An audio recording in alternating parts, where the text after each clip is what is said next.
Jadi, di sini kami akan melakukan diskusi mengenai dimensi respon. Sebelumnya, perkenalkan, saya Kartika Puspitasari dengan NIM belakang 096. Saya Lailatul Nur Hidayah dengan NIM belakang 057. Saya Najwa Madani dengan NIM belakang 055. Saya Kavidotur Rahma dengan NIM belakang 094. Selamat menyaksikan. Teman-teman, jadi kita di sini akan melakukan diskusi mengenai dimensi respon. Nanti aku akan mulai menyampaikan materi-materi yang telah aku ketahui. Nanti kalian bisa menambahkan tentang materi-materi yang kalian ketahui juga. Baik, aku mulai dulu ya. Oke. Baik teman-teman, untuk dimensi respon yang pertama materinya itu aku akan menyampaikan tentang ikhlas. Sebelumnya apakah kalian sudah mengetahui apa arti kata ikhlas itu? Tahu-tahu Merelakan, tapi hanya secara umum, bukan secara spesifik. Iya baik, aku tambahkan ya. Jadi ikhlas dalam dunia keperawatan adalah memberikan asuhan keperawatan kepada pasien dengan hati tulus, tanpa pamrih dan tanpa menghakimi pasien, sehingga terciptanya hubungan terapeutik yang hangat dan saling percaya. Contoh perilaku keperawatan yang mencerminkan sikap ikhlas itu yang pertama, ada tetap sabar walaupun kita atau perawat sedang menghadapi pasien yang sulit diajak berkomunikasi. Yang kedua itu contohnya tidak menunjukkan emosi marah ataupun kesal ketika menghadapi pasien yang memang sulit untuk diajak tindakan. Kemudian yang ketiga itu tidak membeda-bedakan pasien dari latar belakang budayanya. Dan yang paling penting itu kita sebagai perawat kita harus menjalankan tugas kita dengan penuh hati, dengan hati yang senang, 100% tidak ada beban emosi yang terpendam. Baik, itu teman-teman yang dapat saya sampaikan. Apakah masih ada yang bingung atau bagaimana? Tidak, sudah jelas. Baik teman-teman, apakah teman-teman ada yang ingin menambahkan materi yang teman-teman ketahui? Aku mau nambahin. Iya benar, silakan. Jadi teman-teman, di sini aku bakal nambahin materi dimensi respon tentang hormat sebagai perawat. Jadi teman-teman, hormat di sini itu adalah hormat kita sebagai perawat kepada pasien. Hormat kita sebagai perawat kepada pasien adalah dengan menghargai martabat, hak, nilai, dan keunikan pasien sebagai individu. Kemudian hormat juga berarti adalah dasar hubungan terapeutik antara perawat dan pasien. Tujuannya adalah untuk membangun kepercayaan dan kenyamanan pasien. Terus ada contoh perilakunya. Yang pertama bisa dengan menjaga privasi pasien, terus memanggil nama pasien sesuai dengan yang diinginkan oleh pasien. Kemudian bisa juga dengan mendengarkan pasien tanpa memotong pembicaraan. Nah, hormat ini intinya adalah kita sebagai perawat harus membantu pasien untuk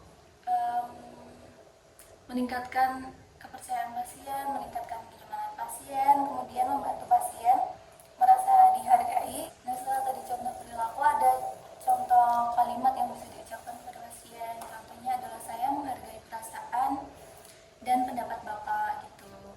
Terus intinya hormat ini adalah kita sebagai perawat membantu pasien merasa dihargai, merasa didengarkan. Jadi itu ya dari aku. Kalian mungkin ada yang mau ditambahin? Aku mau nambahin nih mengenai empati dalam keperawatan. Jadi, empati itu adalah kemampuan perawat dalam memahami dan merasakan apa yang dialami oleh pasien tanpa larut dalam emosi pasien. Kita bisa menunjukkan empati pada pasien dengan beberapa cara. Salah satunya yaitu menunjukkan perhatian, mengakui perasaan pasien, dan melakukan kontak mata yang hangat kepada pasien. Dengan empati, kita bisa lebih peka terhadap kebutuhan pasien, sehingga kita bisa memberikan pelayanan yang lebih baik.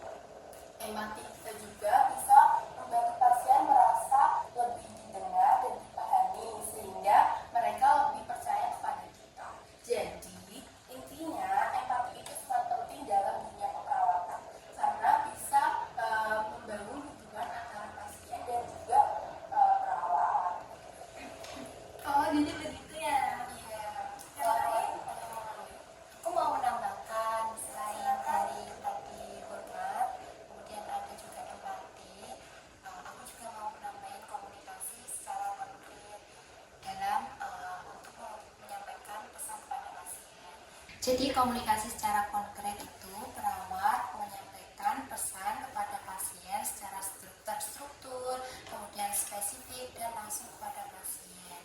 Lalu juga sehingga tidak menimbulkan salah tafsir dan membantu pasien memahami apa yang harus dilakukan. Untuk komunikasi yang tidak konkret dapat menyebabkan pasien salah paham, kemudian pasien juga tidak patuh terhadap terapi, bahkan dapat memperburuk dari kondisi pasien itu sendiri. Untuk contoh perilakunya yang kita bisa sampaikan pasien yaitu kita tidak boleh menggunakan istilah medis dalam berbicara kepada pasien, lalu tidak menggunakan bahasa yang kita tahu dalam keperawatan. Jadi kita menggunakan bahasa secara umum atau satu makna, lalu tidak mencampurkan informasi ke dalam satu kalimat, serta menyebutkan waktu, durasi, dan tindakan secara jelas.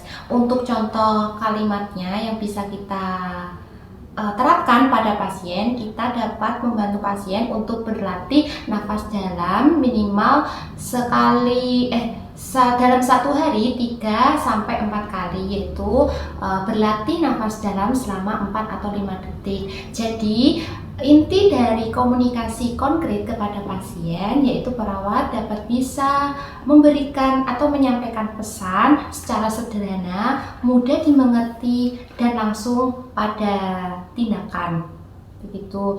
Dan juga tidak menimbulkan salah tafsir seperti tadi, yaitu salah tafsir dalam istilah medis yang tidak perlu digunakan. Untuk intinya jadi seperti itu. Apakah teman-teman ada tambahan mengenai poin konkret ini sendiri atau sudah cukup? Dari aku udah cukup, mungkin dari teman-teman yang lain. Jadi teman-teman, karena kita telah berdiskusi ya mengenai poin dimensi respon dari mulai ikhlas atau merelakan, lalu empati kepada pasien maupun keluarga, serta juga hormat kepada pasien dan keluarga, dan poin dari saya sendiri yang terakhir yaitu konkret atau pesan yang disampaikan dengan bahasa yang mudah dan jelas serta tidak salah tafsir. Dari beberapa poin ini memang perlu kita terapkan kepada pasien agar kita dari prodi keperawatan Magelang ini dapat memberikan atau menampilkan etik atau pembelajaran kita selama kita belajar di sini kepada pasien dengan baik. Begitu. Jadi teman-teman, terima kasih telah menguraikan dan mendengarkan diskusi satu sama lain kita. Terima kasih teman-teman. Terima kasih telah meluangkan waktunya.